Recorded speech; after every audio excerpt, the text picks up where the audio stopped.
జగన్మోహన్ రెడ్డి భజన పరులను పక్కన పెట్టవలసిన అవసరం ఉందని మాజీ ఎంపీ మేకపాటి రాజమోహన్ రెడ్డి సూచించారు. అతని కొడుకు మంత్రి గౌతమ్ రెడ్డి బ్రతికి ఉంటే మంచి సలహాలు ఇచ్చేవాడని, 2029 ఎన్నికల్లో వైసీపీ తిరిగి అధికారంలోకి రావాలంటే ఖచ్చితంగా జగన్మోహన్ రెడ్డి కొన్ని సలహాలు పాటించాలి అంటూ నెల్లూరులో మేకపాటి కామెంట్ చేశారు. ఇది ఈ రోజు మీరు గడిచిపోతండి, మళ్ళా రానే వస్తుంది 2029. ఆ రోజు ప్రజలు సరైన తీర్పే చెప్తారు.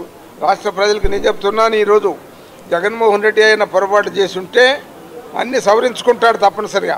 2029 వచ్చేతలకి జగన్మోహన్ రెడ్డి కూడా అన్ని ఆత్మ పరిశీలన చేసుకొని మేధావులను పెట్టుకొని దగ్గరలో సక్రమైన వాళ్ళని పెట్టుకొని ఆయన ఆయన క్షేమాన్ని కోరే వ్యక్తుల్ని నిజాయితీ పరులను చుట్టూతా పెట్టుకొని ఆ పద్ధతిలో ఆయన ముందుకు సాగినట్లయితే చెప్తారు, మనం ఇది పొరపాటు చేశాం, ఇది పొరపాటు చేశాం, ఇది జరిగి ఉండవలసింది కాదు, ఇది మనం చేసిన తప్పు ఇది, అందువల్లే ప్రజలు మనం ఇట్లా శిక్షించారు అని చెప్పే మేధావులు ఉన్నారు. కొందరు గొప్ప మనుషులు ఉన్నారు చెప్పే. జూబ్లీహిల్స్ ఉప ఎన్నిక